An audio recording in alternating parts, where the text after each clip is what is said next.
सहनावतु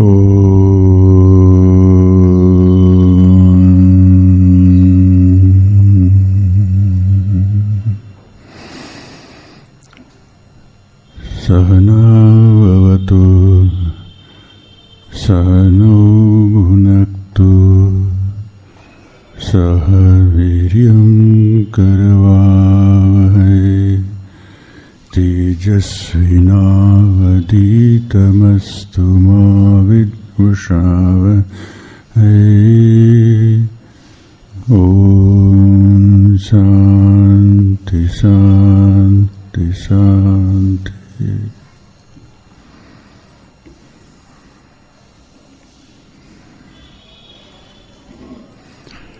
वेदांत ज्ञान गंगा के अंतिम पर्याय में हम लोग आ गए हैं। मुख्य बात तो प्राय ही कही जा चुकी है, अभी उसको थोड़ा और भी स्पष्ट बनाने के लिए बातें हैं, और उसके बाद में कुछ साधन की बात की है।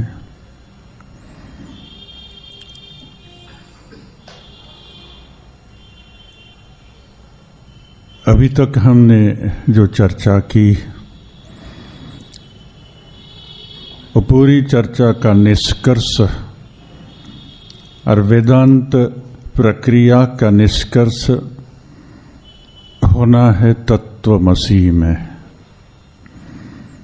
वह निष्कर्ष पुस्तक रचयिता ने हमको बता दिया है, वही उपनिषद का निष्कर्ष है। तत्वमसि श्वेतकेतु, वह तुम ही हो। अभी जो श्रद्धालु है उनको तो बता दिया कि तुम वही हो, तो उनके लिए कोई समस्या नहीं है, तो मान लिया, बात हो गई। मगर वेदांत तो बुद्धिशाली लोगों के लिए है, इंटेलिजेंट लोगों के लिए है, इसलिए वेदांत तर्क का भी कुछ सहाय लेते हैं और ग्रामेटिकली शब्द को कैसे फिट बिठाया जा सके वो भी हम लोगों को समझा दिया। जिसका ज़्यादा ग्रामेटिकल जंगल हम लोग ऐसे ही पार कर दिया, और मूलभूत जो अर्थ है उस अर्थ की चर्चा कर ली थी। व्यष्टि उपहित चैतन्य, और वहाँ पर अनुरूप उपहित चैतन्य, समष्टि उपहित चैतन्य, और जिस चैतन्य कारण से वो उपहित हुआ है वह अनुपहित चैतन्य। ये तत्वमसि का अर्थ है। दोनों जगह में अनुपहित चैतन्य एक ही है, वह तुम हो। तुम्हारे पीछे जो आत्म चैतन्य है और विश्वव्यापी जो ब्रह्म है उसमें कोई अंतर नहीं है। अभिन्न बोले तो भी शब्द आ जाता है, एक बोले तो भी शब्द आ जाता है, अद्वैत बोलते हैं जिसको जो नियरेस्ट शब्द है। आत्मा और ब्रह्म में अद्वैत है, क्योंकि जब भी हम एक बोलते हैं तो एक दो की अपेक्षा में ही एक बोला जा सकता है। दो की अपेक्षा के बिना एक बोला नहीं जा सकता है। अभिन्न भी बोलने जाए, एक से और भी थोड़ा नजदीक का शब्द है, मगर अभिन्न जब बोलेंगे तो भिन्नता का ख्याल साथ साथ में आता है, तो वो भी थोड़ा दूर पर जाता है। शास्त्रकारों ने नियरेस्ट शब्द जो खोजा है, ढूंढा है, वह अद्वैत है। माने जहाँ दो नहीं है, दो नहीं है तो क्या है? तब मन शून्य हो जाता है। एक है क्या है तो आपका दो का ख्याल आ जाएगा, मन काम करता रहता है। अभिन्न बोलने से भी मन काम करता रहता है, भिन्न से अलग अभिन्न, दो से अलग एक, अथवा एक दो के रिलेशन में। मगर अद्वैत दो नहीं बोलने से क्या ख्याल आएगा? कोई ख्याल नहीं आएगा। ये नियरेस्ट शब्द जगत में, ऐसा शब्द भगवान के लिए कोई धर्म ने खोजा नहीं है। ये खाली हमारे उपनिषदों को ही देन है। ये अद्वैत तत्वमसि सेत केसु, वह तुम है। तो ये अद्वैत तत्वमसि जब जान लिया, गुरु ने उपदेश वाक्य दे दिया। उपदेश वाक्य से मेरी समझ स्पष्ट बन गई, क्योंकि कितना दिनों से गुरु मुझको समझा रहे थे। धीरे धीरे धीरे धीरे करके पूरा चित्र स्पष्ट किया मुझे। इसलिए मुझे जब बोले जो तत्वमसि, तो शिष्य समझ गया। और शिष्य इंटेलेक्चुअली जब समझ गया, तब उसकी एक समझ बनी। वो समझ में ऐसी समझ बनती है तो फिर मेरे पीछे जो चैतन्य, आत्म चैतन्य, ब्रह्म चैतन्य एक नहीं है। तो फिर जब बुद्धि लेवल में आता है तो उसका समझ बनती है। एक तो अनुभूति का वाक्य आता है, एक समझ का वाक्य आता है। तो अभी जो वाक्य है समझ का है, जो अनुभूति का भी बन सकता है। अहम ब्रह्मास्मि, उसका तो फिर ऐसा ख्याल हुआ तो अहम ब्रह्मास्मि, तो मैं ही ब्रह्म हूँ। ये मैं ही ब्रह्म हूँ, वह आत्मा लेवल से अनुभव में आया हुआ जो अनुभूति, वह चित्त लेवल से बोला हुआ शब्द है। क्योंकि वहाँ तो अहम ब्रह्मास्मि भी नहीं बोल सकता है, मगर चित्त लेवल से अहम ब्रह्मास्मि बोला। ये अहम ब्रह्मास्मि की जो वृत्ति हुई मन में, जब मैं बोला जो मैं ब्रह्म हूँ, तो उस ब्रह्म को, उस वृत्ति को अखंडाकाराकारित वृत्ति नाम दिया, जिसको ब्रह्माकाराकारित वृत्ति भी बोलते हैं। अखंडाकाराकारित क्यों, आगे हम समझाया था, फिर भी उसको रिपीट किया जा रहे हैं। जो प्राज्ञ और ईश्वर, ये दोनों तो भिन्न भिन्न है। इसलिए इस दृष्टि से अगर मैं बोलूँ जो मैं जीव ब्रह्म हूँ, तो वह वृत्ति खंडित हो जाती है।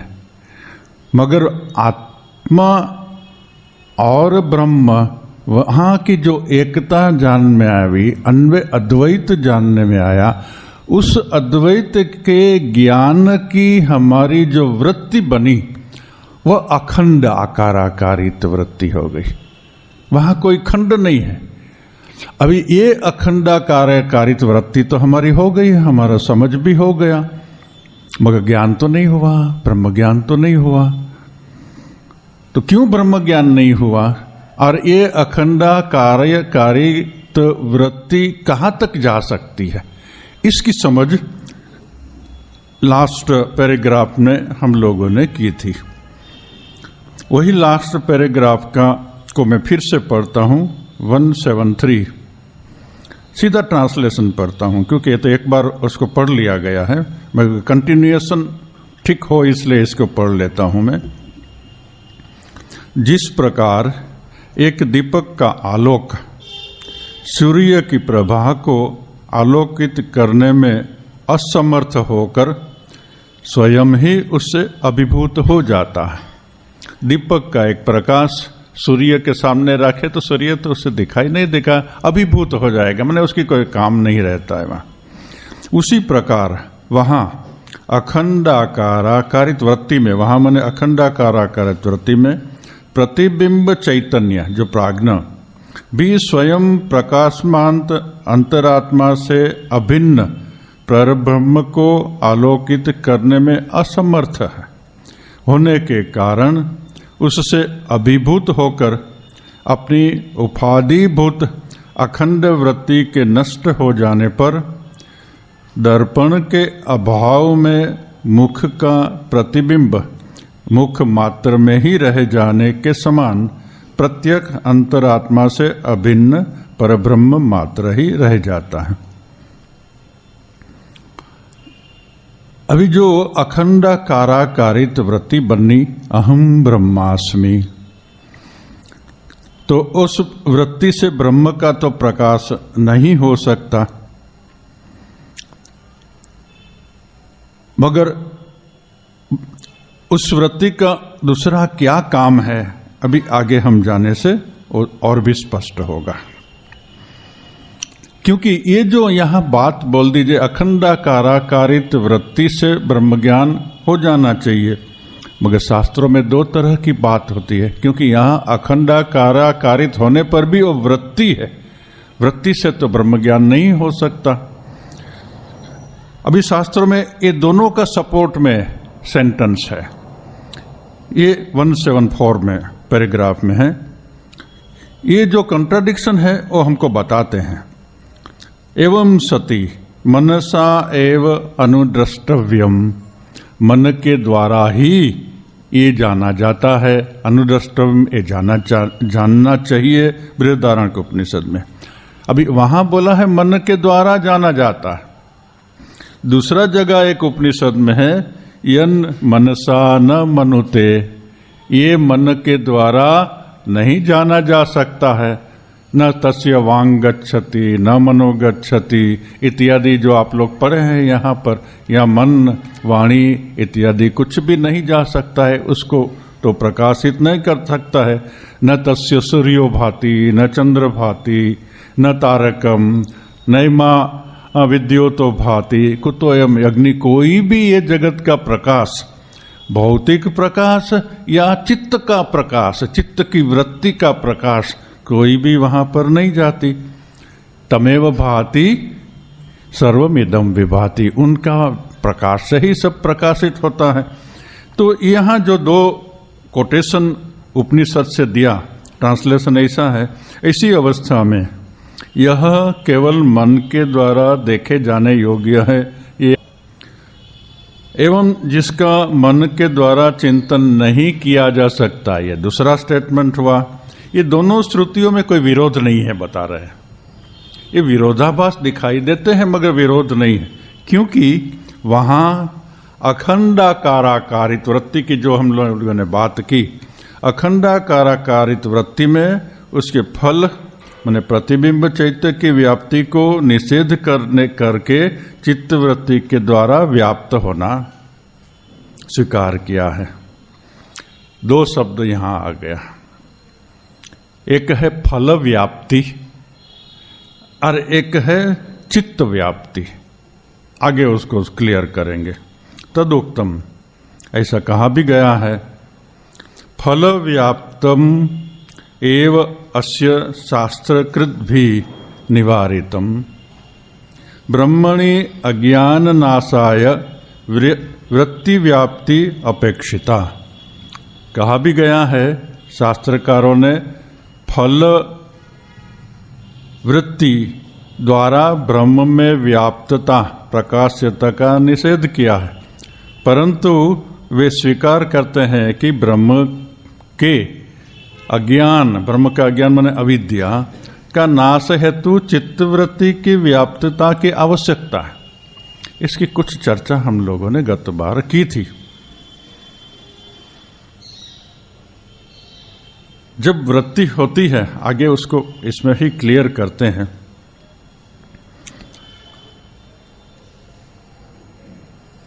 गत सप्ताह में हम जो चर्चा किया था उसमें ऐसा बताया था कि मन में, अंतःकरण में सूक्ष्म तम से लेकर के स्थूल तम तक पदार्थों के संबंध में जो भी वृत्तियां बनती हैं, मन के सूक्ष्मतम भाव से लेकर के स्थूलतम भाव तक जो भी वृत्तियां बनती है, वह सब वृत्तियां अज्ञान और अज्ञान का विस्तार प्रपंच को ही प्रकाशित कर सकती है, ब्रह्म को प्रकाशित नहीं कर सकती है।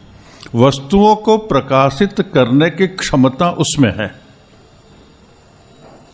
मगर ब्रह्म को प्रकाशित करने की उसकी क्षमता नहीं है। मगर यहां तो बोलते हैं कि मनसा एव अनुद्रष्टव्यम, मन से ही वो जाना जाता है, ये भी एक बात है। उसके लिए बोलते हैं ये जो अखंडाकाराकारित वृत्ति बनी, ये वृत्ति दूसरी वृत्तियों की जैसी नहीं है। दूसरी जितनी भी वृत्तियां हमारे मन में बनती है, कितने भी सूक्ष्म हो, वह भौतिक पदार्थ नाम रूप देश काल में स्थित वस्तुओं का ही प्रकाशन कर सकती है, मगर ब्रह्म तो न तो देश काल में है न नाम रूप में है, दोनों से सबसे परे है। मगर ये ब्रह्म को हम लोग क्यों नहीं जानते? वह इसलिए कि बीच में अज्ञान है, और अज्ञान के नाश का उपाय क्या है? अंधकार का नाश। अज्ञान मने अंधकार, अविद्या मने अंधकार। अंधकार का नाश किससे होता है? प्रकाश से होता है। जब प्रकाश आएगा तो अंधकार नाश हो जाएगा। अभी अंधकार और प्रकाश का तो नेचर एकदम अलग है, मगर जब भी प्रकाश आएगा तो अंधकार खत्म हो जाएगा। ऐसे ही ये जो ब्रह्माकाराकारित वृत्ति होती है हमारे मन में, वो नाम रूप की वृत्ति नहीं है, क्योंकि तब हम अद्वैत का ख्याल करते हैं। जो नाम रूप से परे हैं, उस नाम रूप से परे तत्व का, वस्तु का हम लोग अपनी वृत्ति के द्वारा कल्पना करते हैं। इसलिए लगता है जैसे नाम रूप में बंदी है, अद्वैत में बंदी है, मगर उसका जो फोकसिंग जाता है वो इन्फिनाइट में चला जाता है। जैसे एक टॉर्च लाइट को हम आकाश में फेंके और उसका ऐसे विस्तार हो तो इन्फिनाइट में चला जाएगा। वही टॉर्च लाइट को हम हमारे ऊपर में फेंके तो हमारा पूरा शरीर प्रकाशित हो जाता है। तो ये अखंडाकाराकारित वृत्ति जो मन में होती है, उसका फोकसिंग ब्रह्म है, अनंत में उसका फोकसिंग है। इसलिए वह नाम रूप से बंधन में नहीं है, टाइम स्पेस का बंधन में नहीं है। फिर भी नाम रूप और टाइम स्पेस वाला चित्त के अंदर से उत्पन्न हुई है। इसलिए नाम रूप और टाइम स्पेस का चित्त के अंदर से उत्पन्न होते हुए भी उनका फोकसिंग नाम रूप के पार, टाइम स्पेस के पार के प्रति है। इसलिए वह अखंडाकाराकारित हो गई, खंडाकारित नहीं है, अखंडाकाराकारित। अभी अखंडाकाराकारित वृत्ति जब होती है तो ये वृत्ति प्रकाश है। ये अंधकार रूपी अज्ञान को नष्ट कर, अविद्या को नष्ट करने के लिए ये वृत्ति का काम होता है। और जब अविद्या नष्ट हो गई तो ब्रह्म तो है ही। जैसे गत रविवार समझाया था, ठाकुर समझाते थे मास्टर महाशय को, ये दोनों के बीच में एक गमछा रख दिया तो नहीं दिखाई देता, गमछा दिखाया हटा दिया तो मास्टर महाशय ठाकुर को देख सकते हैं। ऐसे ही ये अज्ञान जब नष्ट हो गया तो आत्मज्ञान हो जाता है। मगर वहाँ गमछा से भी अच्छा उदाहरण यहाँ पर एक जो है, जो आईना में हम जो प्रतिबिंब देखते हैं, आईना टूट जाए या आईना को वहाँ से हटा लें तो हम प्रतिबिंब नहीं देखेंगे, हम बिंब में स्थित हो जाएंगे। ऐसे ही अविद्या में प्रतिबिंबित चैतन्य के द्वारा हम लोग जगत का ज्ञान पाते हैं। तो ये अविद्या रूपी आईना जब वहां से निकाल लिया गया, नष्ट कर दिया गया अखंडाकाराकारित वृत्ति से, तो आईना चला गया। तो जो ब्रह्म अज्ञानता के कारण से अपने को प्राज्ञ और ये नाम रूप में बंधा, जन्म मरण में जन्म लेता हुआ, मरता हुआ, सुख दुख पाता हुआ जीवात्मा जो समझता था, वो अज्ञान दूर हो गया और वह ब्रह्म रूप में ही हो गया। तो अज्ञान काटने के लिए अखंडाकाराकारित वृत्ति ये एकमात्र ही उपाय है। मगर अखंडाकाराकारित वृत्ति तो हमारी हो गई है, होने पर भी क्यों नहीं ज्ञान हो रहा है? उसको स्थित करनी पड़ती है। अभी हमारी वृत्ति वो स्थित नहीं है, गहराई में नहीं गई है। इतनी गहराई में अगर वो चली जाए जो वहां से ज्ञान नष्ट हो जाए तो हो सकेगा, और वो जाएगी। जैसे किसी को कोई खबर बहुत गहराई में जाने से उसका बहुत भयंकर परिणाम होता है। जैसे एक माँ है और अपने एक ही बच्चा है और उसका जीवन पूरा वो बच्चा के ऊपर निर्भर है और उसे बहुत ही प्यार करती है अपने बेटे को। वो बेटा कहीं गया था और अचानक कहीं से खबर आया कि एक्सीडेंट हुआ है, तुम्हारा बच्चा मर गया। ये सब खबर आते ही उसका हृदय के ऊपर में इतना जोर आघात पड़ गया कि सडनली हृदय बंद हो गया, वो मर गई। ये जो खबर ने उसकी मृत्यु कर दी, ये गहनतम अस्तित्व में चली गई और मृत्यु हो गई। ऐसे ही अखंड ब्रह्माकाराकारित वृत्ति जब ऐसी गहनता में हमारे अंदर में बैठ जाती है, साथ साथ में अज्ञान का विलय हो जाता है। अभी हमारी वृत्ति इतनी गहन नहीं गई है। इतनी गहन जाने के लिए जो साधना है वो आगे श्रवण मनन निधिध्यासन इत्यादि में वह समझाएंगे।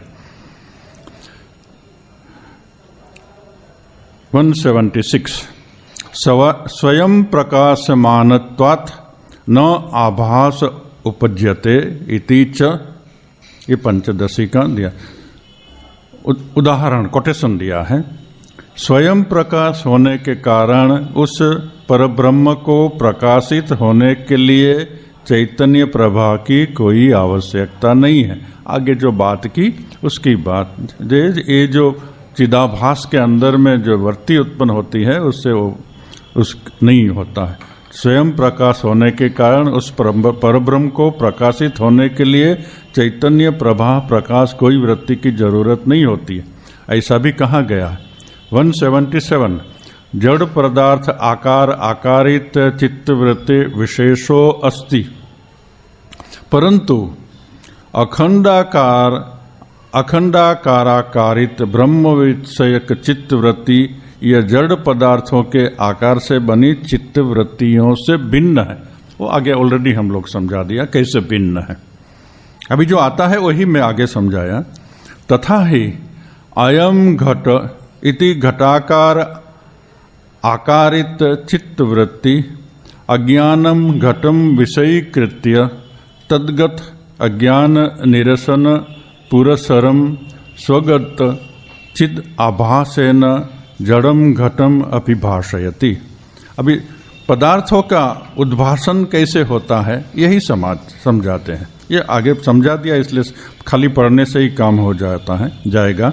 उदाहरण, ये घड़ा है, ये बोध में घट के आकार में उत्पन्न चित्तवृत्ति अज्ञात घट को विषय करके उस घट विषयक अज्ञान का नाश करती हुई अपने चिदाभास प्रतिबिंबित चैतन्य के द्वारा घट रूपी जड़ पदार्थ को भी प्रकाशित करती है।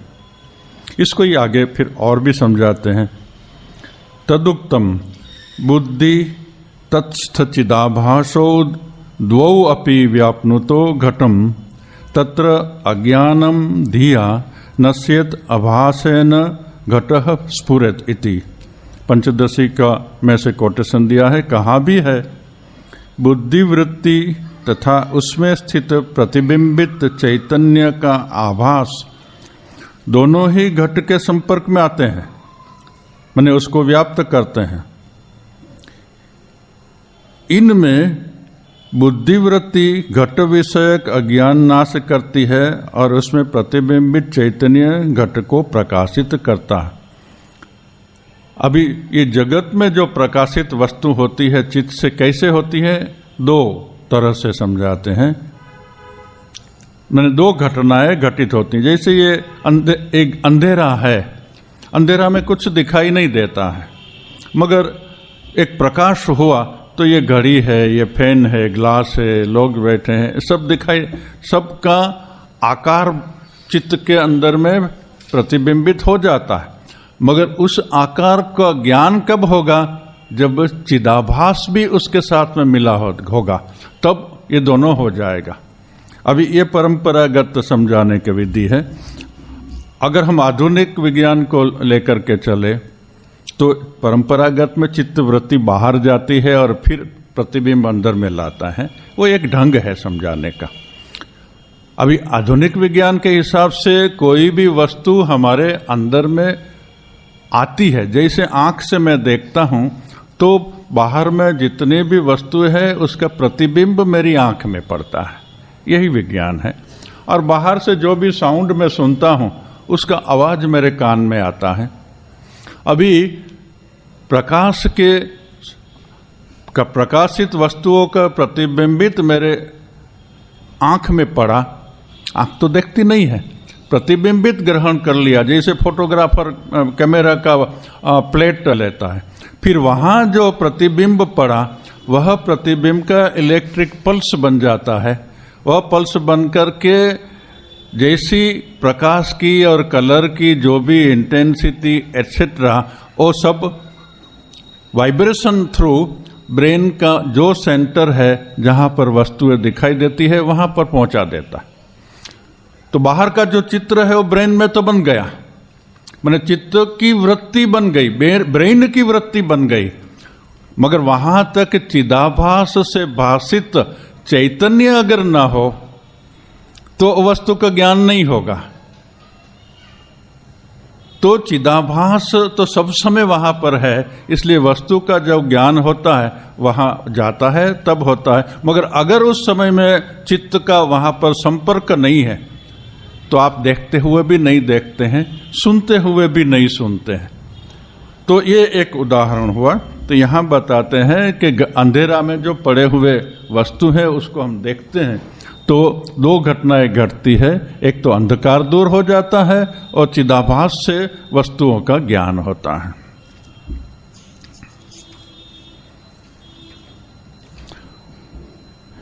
यथा दीप प्रभा मंडलम अंधकार गतम घटपट आदिकम विषयीकृत्य तद्गत अंधकार निरसन पुरसर स्वप्रभया तद अपि भाषयति।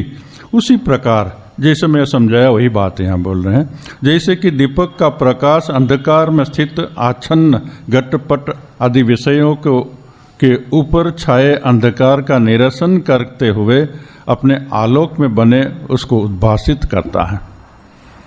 दो बातें हो जाती है यहाँ। एक तो चित्त व्याप्ति जिससे वस्तु का चित्र अंदर में आ गया, एक फल व्याप्ति जिससे वस्तु का ज्ञान हो गया। चित्त व्याप्ति में अंदर में प्रतिबिंब आ गया, अंधकार चला गया, और फल व्याप्ति में वस्तु का ज्ञान हो गया। अभी अखंडाकारित जो वृत्ति है उसमें चित्त वृत्ति बनती है मगर फल वृत्ति का निषेध है। ब्रह्म ज्ञान उस चित्त वृत्ति से नहीं होती है, इसलिए वहां फल वृत्ति का निषेध है। इसलिए जो यहां बोलते हैं शास्त्र में यन मनसा न मनोते, माने फल वहां पर 174 यन मनसा न मनोते, ये फल वृत्ति वहां नहीं होती है मगर चित्त वृत्ति बनती है। भौतिक वस्तुओं का पदार्थ में चित्त वृत्ति भी बनती है और वस्तु का ज्ञान भी होता है। वस्तु का ज्ञान हो जाना वो फल वृत्ति है, और वस्तु का प्रतिबिंब अंदर में आ जाना और चित्त की वृत्ति उसके अनुरूप बनना वो चित्त वृत्ति है। तो चित्त व्याप्ति और फल व्याप्ति सांसारिक माने मायिक वस्तुओं में चित्त व्याप्ति और फल व्याप्ति दोनों ही है, मगर आत्मज्ञान में चित्त व्याप्ति है। चित्त ब्रह्म के आकार से आकारित, ब्रह्माकाराकारित, अखंडाकाराकारित वृत्ति बनती है, मगर उससे फल व्याप्ति नहीं है। उससे फल माने ब्रह्म का ज्ञान नहीं होता। मगर ये जो चित्त व्याप्ति है वह चित्त व्याप्ति ही अज्ञान को नाश कर देती है और ब्रह्म ज्ञान हो जाता है। तब साधक जानता है अहम ब्रह्मास्मि। इतना तक ये एक पूरा सेक्शन पूरा हुआ। एक्चुअली वेदांत की बात जो बोलनी थी पूरी हो गई। अद्वैत वेदांत का तत्व ज्ञान का जो प्रवाह चलाया था ये प्रवाह यहाँ पर पूरा हो गया। इसके बाद में ये जो वृत्ति बनी अखंडाकाराकारित वृत्ति, उसको कैसे स्थिर करनी है, उसको किस ढंग से हमको अपने आप को तैयार करना है। ये अखंडाकाराकारित वृत्ति जिस अज्ञान से उत्पन्न हुई थी उस अज्ञान को ही नष्ट कर दे।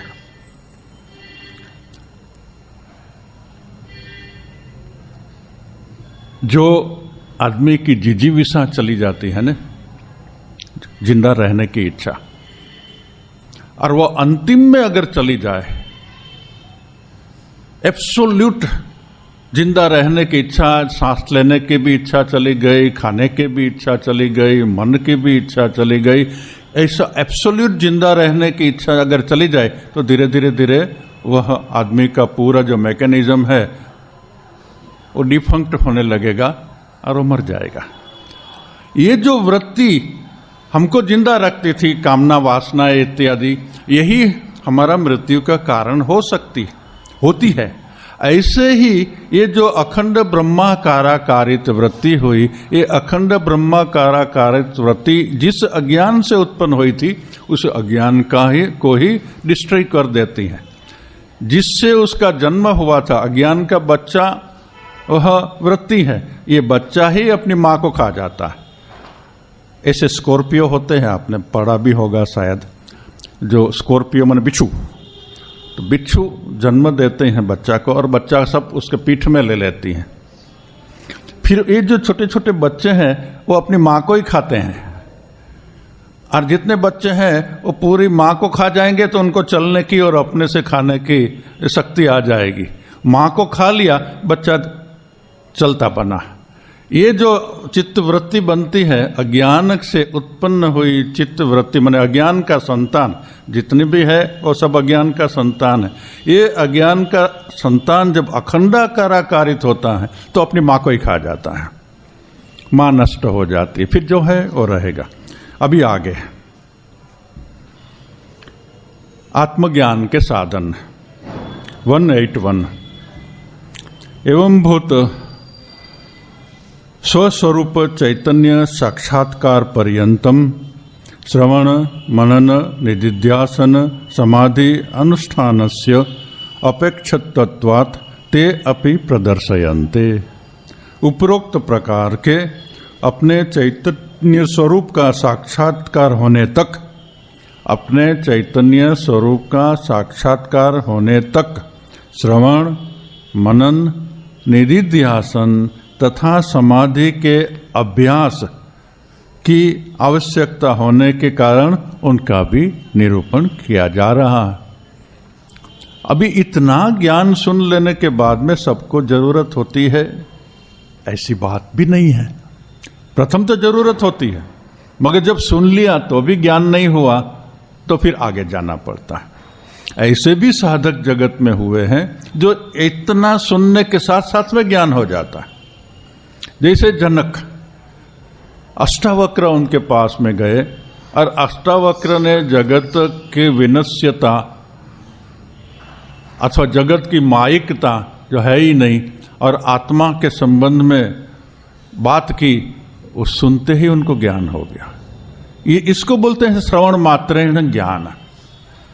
अभी ऐसा अधिकारी कोई अगर शिष्य है और ऐसा अधिकारी कोई गुरु है तो उसका शब्द से ही ज्ञान हो जाता है, उनके स्पर्श से ही ज्ञान हो जाता है। वो संकल्प भी अगर करे तो भी ज्ञान हो जाता है। मगर ऐसा अधिकारी होना चाहिए। ऐसा अगर अधिकारी नहीं है तो फिर ये बात आगे चलती है। और कौन कितना अधिकारी है कोई जान नहीं सकता। राजस्थान का कोई एक गुरु की बात है, नाथ परंपरा का गुरु था, नाम मुझे याद नहीं आ रहा।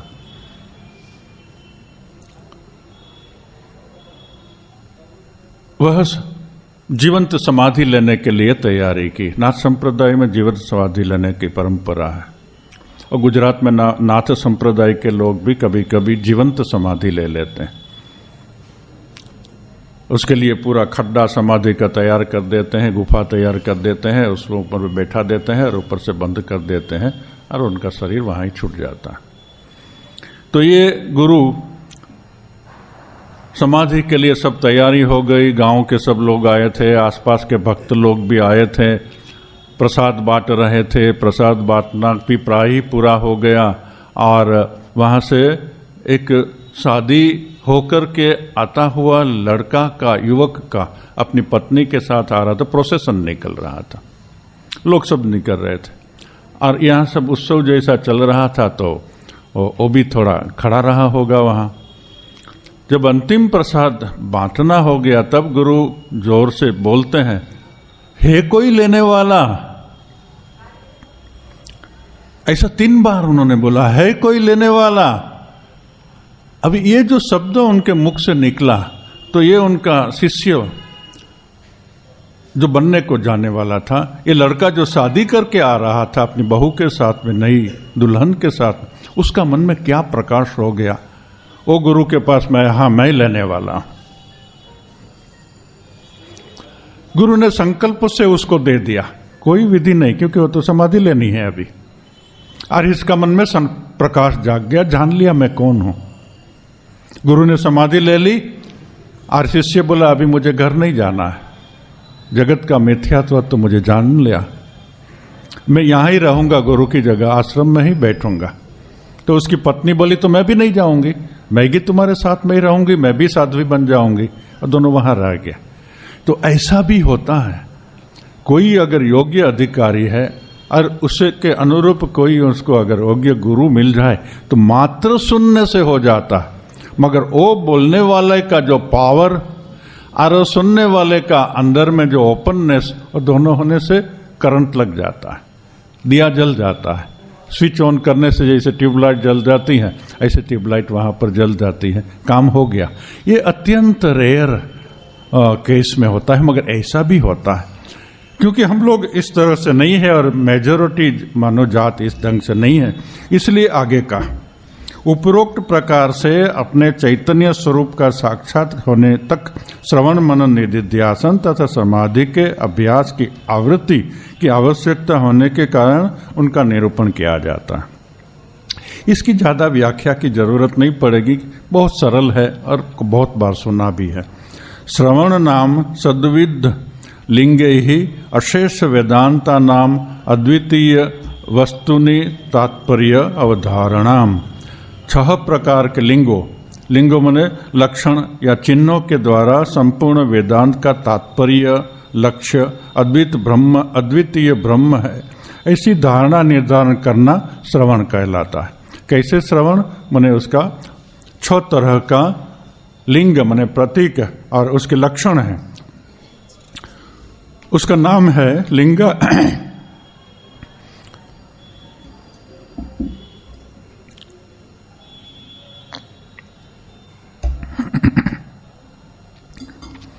लिंगानि तु उपक्रम, उपसंहार, अभ्यास, अपूर्वता, फल, अर्थवाद, उपपत्ति आख्यानी। ये लिंग है उपक्रम माने आरंभ, उपसंहार माने समाप्ति, अभ्यास माने अनेक बार कथन, अपूर्वता माने नई बात का कथन, फल अर्थवाद माने प्रशंसा, और उपपत्ति निदर्शन माने युक्ति। तदुक्तम, ये सब का भी एक एक करके व्याख्या करेंगे। उपक्रम, उपसंहारो, अभ्यासो, अपूर्वता, फलम, अर्थवाद, उपपत्ति च लिंगम तात्पर्यम निर्धारें। कहा भी है, कोटेशन बोलते हैं यहाँ पर, जो बात बोला उसका ही कोटेशन बोलते हैं कि उपदेश के तात्पर्य का निर्धारण करने उपक्रम, उपसंहार, अभ्यास, अपूर्वता, फल, अर्थवाद तथा उपपत्ति ये लिंग है। इसका भी हम ज्यादा व्याख्या में नहीं जाते हैं, जरूरत भी नहीं है।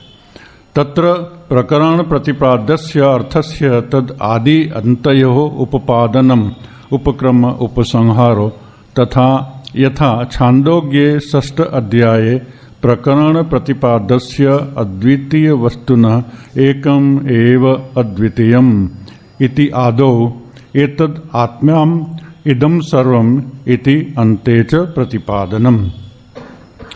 इनमें उपक्रम उपसंहार जो प्रथम लक्षण बोला था वो क्या है वो समझाते हैं। इसमें प्रकरण में प्रतिपाद्य विषय वस्तु का प्रकरण के आदि और अंत में प्रतिपादन करना उपक्रम उपसंहार नामक लिंग कहलाता है। उदाहरण के लिए अभी उदाहरण देता है। छांदोग्य उपनिषद के 6ठे अध्याय में उस प्रकार के प्रतिपाद्य अद्वितीय वस्तु का अध्याय के आरंभ में द्वितीय से रहित एक ही एकमेव अद्वितीयम कहकर अंत में भी एतद आत्म्यम इदम सर्वम यह सब कुछ आत्मा ही है के रूप में उसी अद्वितीय वस्तु का प्रतिपादन। उपपद्य मन आरंभ जिससे क्या था, अंत में वह ही दिखा दिया, और उपक्रम उपसंहार बोलते हैं। प्रकरण प्रतिपाद्यस 186 प्रकरण प्रतिपाद्यस वस्तुनः तन्मध्ये पौन पौन्येन प्रतिपादनम अभ्यास यथा तत्रैव अद्वितीय वस्तुनि मध्ये तत्त्वमसि इति नवकृत्य प्रतिपादनम। द्वितीय, प्रकरण के प्रतिपाद्य विषय माने जो किताब या चैप्टर पढ़ रहे हैं उसमें जिस विषय की बात करना है, प्रतिपाद्य विषय का प्रकरण के अंदर बार बार प्रतिपादन अभ्यास कहलाता है। उदाहरण अर्थ वही पूर्वोक्त अध्याय में तत्त्वमसि के रूप में 9 बार उस अद्वैत ब्रह्म की प्रतिपादन किया था। हम लोग भी जो बार बार एक ही बात को रिपीट किए जाते हैं, यही यहाँ पर बताते हैं। ये बार बार जो रिपीट करना उसको अभ्यास बोलते हैं। ये श्रवण की एक आवश्यकता है, बार बार रिपीट करना। एक विज्ञान की किताब होने से बार बार एक ही सब्जेक्ट को रिपीट नहीं करते हैं, मगर ऐसा जो तत्व ज्ञान की बात है उसको ठीक से बैठाने के लिए बार बार रिपीट करते हैं। इसको अभ्यास बोलते हैं। 187 प्रकरण प्रतिपाद्यस्य अद्वितीय वस्तुनि प्रमाणांतर अविषयीकरणम अपूर्वता यथा तत्रैव अद्वितीय वस्तुनो मानांतर अविषयीकरणम। तृतीय, तीसरा है प्रकरण के प्रतिपाद्य विषय को माने उपनिषद के अंदर में जो विषय है उसको किसी अन्य प्रमाण का विषय न होना के द्वारा अनुपलब्धि अपूर्वता कहलाता है। उदाहरणार्थ पूर्वोक्त छांदोग्य उपनिषद के 6 अध्याय में उस अद्वैत वस्तु ब्रह्म का किसी अन्य प्रमाण का विषय न होना, ये जो बताया है, ये अद्वैत वस्तु का जो ज्ञान यहाँ पर दिया जाता है उसका प्रमाण क्या? उपनिषद मात्र ही प्रमाण है, गीता भी प्रमाण है। दूसरा यहाँ पर नहीं बोला है मगर उसको भी प्रमाण मानना चाहिए। 3 प्रमाण मानते हैं एक्चुअली। एक तो आगम प्रमाण, माने उपनिषदों के अंदर में जो लिखा है वह। दूसरा आप्त प्रमाण, जिसने जाना है उसके पास से वही बात को सुनना, तो ये आगम प्रमाण। क्योंकि शास्त्र में जो लिखा है वो सच है कि नहीं कैसे जाने? किसी ने जाना है, विवेकानंद जैसे ठाकुर के पास में गए, देखा है आपने ईश्वर को? तो ये जो रामकृष्ण बोले हाँ मैं देखा है, ये आप्त प्रमाण हुआ। शास्त्र में लिखा है भगवान है, रामकृष्ण ने बोला हाँ मैं देखा हूं, ये आप्त प्रमाण हो गया। स्व अनुभव ये तीसरा प्रमाण है। अच्छा, मैं शास्त्र में लिखा है वो ठीक है, आप बोलते हैं होगा, आपकी भ्रांति भी हो सकती है। मैं न जानूं वहां तक मैं कैसे जानूं?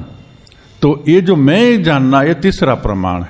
ये 3 ढंग से सत्य का, आत्मानुभूति का निर्णय होता है। यहां खाली उपनिषद का ही दिया है। 188 फलम तो प्रकरण प्रतिपाद्यस्य आत्मज्ञानस्य तदनुष्ठानस्य वा तत्र तत्र सूयमाणं प्रयोजनम यथा तत्र आचार्यवान पुरुषो वेद तस्य तावद एव चिरं यावत् न विमोक्षे अथ समत्पये इति अद्वितीय वस्तुनि ज्ञानस्य तत्प्राप्ति प्रयोजनम सूयते। चतुर्थ को बताते हैं। प्रकरण के प्रतिपाद्य विषय आत्मज्ञान, ये वेदांत का, ये पुस्तक का जो विषय है आत्मज्ञान है, या उसके अनुष्ठान साधन के विभिन्न स्थानों में उल्लेखित प्रयोजन को फल कहते हैं। यथा पूर्वोक्त अध्याय में ही आचार्यवान व्यक्ति ही ब्रह्म को जानता है। इसकी मोक्ष प्राप्ति में उतनी ही देर है अब तक कि वह जब तक कि वह देह बंधन से नहीं छूटता, उसके बाद वह ब्रह्म से एक हो जाता। यह अद्वैय वस्तु ब्रह्म के ज्ञान का प्रयोजन ब्रह्म प्राप्ति कहलाता है। नंबर 5 प्रकरण माने 9 प्रकरण प्रतिपाद्यस्य तत्र तत्र प्रशंसनीयम अर्थवाद। अभी अर्थवाद क्या है समझाते हैं। यथा तत्रैव उत्तम आदेशम अप्राक्ष्यो येन अश्रुतम श्रुतम भवति अमतम मतम अविज्ञातम विज्ञातम इति अद्वितीय वस्तु प्रशंसनम। ये प्रशंसा, अर्थवाद माने प्रशंसा। कोई वस्तु के प्रति हमारा आकर्षण, हमारा उसमें प्रगति और चलने की इच्छा तभी होती है जब हम उनकी प्रशंसा को जाने, महिमा को जाने। महिमा को जाने बिना भक्ति नहीं होती है। महिमा को जानने बिना उस पथ में चलना संभव नहीं होता है। 5 प्रकरण के प्रतिपाद्य विषय ब्रह्म के विभिन्न स्थानों में प्रशंसा को अर्थवाद कहते हैं। उसी प्रकरण में आचार्य शिष्य से कहते हैं, तुमने उस उपदेश के बारे में पूछा है जिसके, ये प्रशंसा, जिसके सुनने से अश्रुत भी श्रुत हो जाता है। जो नहीं सुना है, नहीं जाना है, वो भी जानना हो जाता है। अचिंतित वस्तु भी चिंतित हो जाती है। जिस वस्तु की चिंता नहीं कर सकता था वो भी सब चिंतित हो जाती है। अज्ञात वस्तु भी जानने में आ जाती है। जो अज्ञात था वो जानने में आ जाती है। इस प्रकार अद्वैय वस्तु ब्रह्म की प्रशंसा किया जाते हैं। इसमें अविज्ञातम विज्ञातम शब्द दिया है। एक एक अधिकारी के लिए एक एक तरह का शब्द होता है। ब्रह्म को अज्ञात बोला है, ये एक अधिकारी को बोला है। मगर उससे उच्च अधिकारी को अगर बोलना है तो ब्रह्म अज्ञात अभी है। जैसे कि मैं अगर अमेरिका नहीं देखा हूं तो अमेरिका मेरे लिए अज्ञात है। मगर जो अज्ञात है ऐसा शब्द का प्रयोग करे तो वह कभी ज्ञात भी हो सकता है। वही मन द्वारा, जिस मन बोलता था मैं नहीं देखा हूं, ब्रह्म अज्ञात है अभी, वो ठीक है, मगर ब्रह्म अज्ञेय भी है। क्योंकि ये मन से ब्रह्म को नहीं जान सकते हैं। इसलिए राइट शब्द तो है जो ब्रह्म अज्ञेय है। अज्ञेय को कभी मन के द्वारा नहीं जाना जा सकता।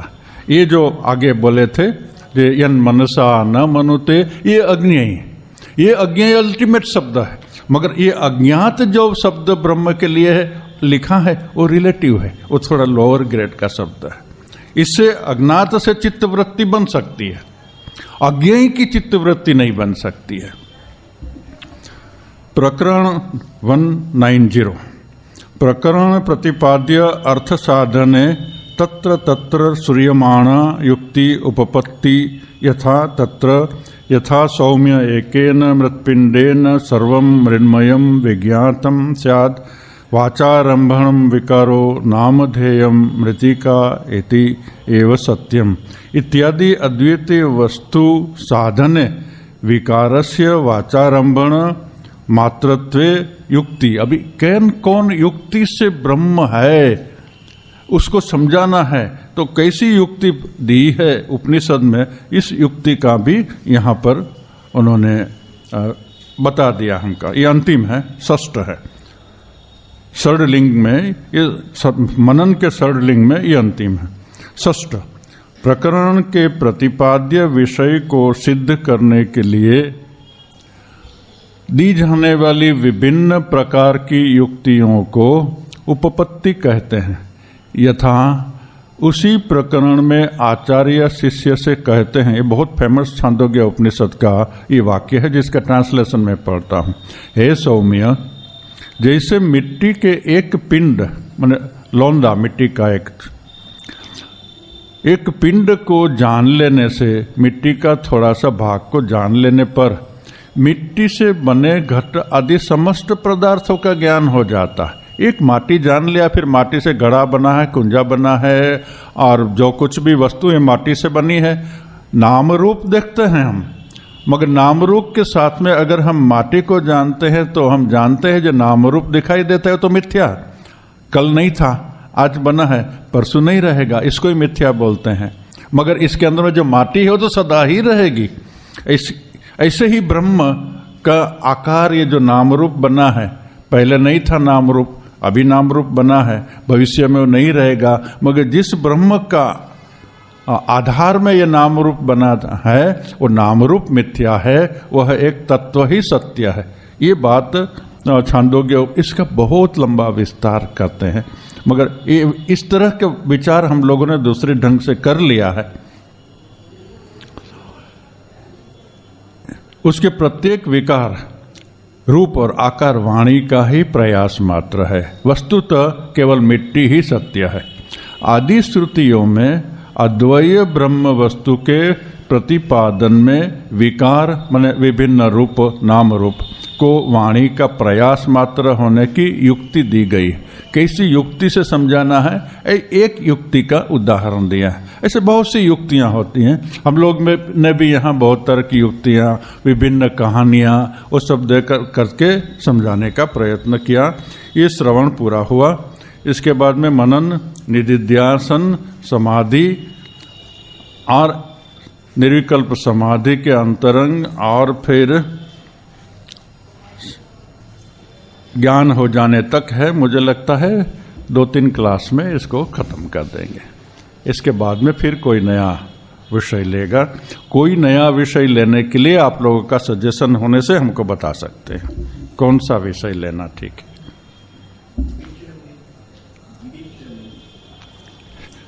अच्छा, एक सजेशन ऐसा भी है, मैं अपनी ओर से सोच रहा था भक्ति, नारद भक्ति सूत्र लूं। किसी ने आकर के मुझको बोला जो नारद भक्ति सूत्र तो आगे हो गया है, आप आरती लीजिए। रामकृष्ण की जो आरती है में ठाकुर का पूरा जीवन है। विवेकानंद ने रामकृष्ण के जीवन के ऊपर में 1-2 लेक्चर दिए थे, मगर ये आरती में रामकृष्ण का जीवन स्वामी जी की दृष्टि में है। वो लेने से ठाकुर का विचार ही चलता रहेगा। आरती लेने से 10-12 प्रवचन हो सकते हैं। तो इतना कठिन शब्द के विषय के बाद में फिर भी मुझको अलग अलग जगह से सजेशन आ जाने से मुझको मालूम होगा कि कौन विषय ज़्यादा पसंद किया जाएगा, उसी को लेकर के आरंभ करेंगे।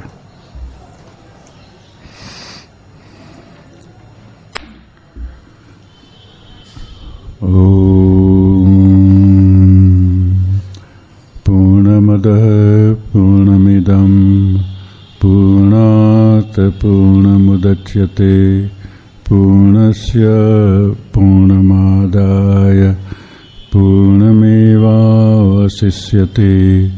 ओम शांति शांति शांति।